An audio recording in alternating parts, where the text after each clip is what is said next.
The machines above your head.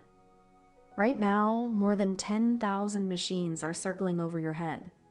You cannot see most of them, but a huge part of your daily life quietly runs through them. These are satellites, and they do far more than you might think. A satellite is simply a machine that orbits the Earth, falling around the planet in a wide circle. The very first one was tiny.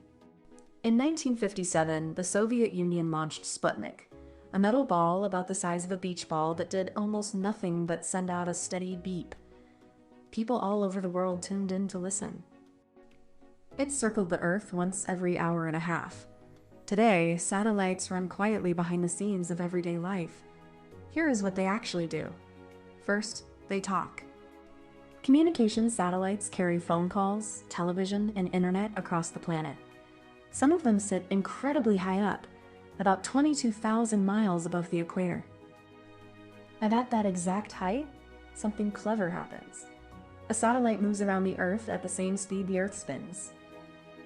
So, it appears to hover, frozen over a single spot, always pointing at the same place below. Second, they watch the weather. Weather satellites park in that same high orbit and stare down at the planet day and night. They track storms forming, follow hurricanes, and feed the data behind every forecast you have ever seen. Third, they help you find your way. Navigation satellites let your phone know exactly where you are. And there is one more job. Some satellites act like cameras for the whole planet, mapping land, spotting wildfires, and watching the climate change over time. Here is the wild part. More than half of all those satellites belong to a single company's internet network. And the number is exploding. In a single recent year, about 4,000 new satellites were added. So the next time you check a map, a forecast, or a message, look up.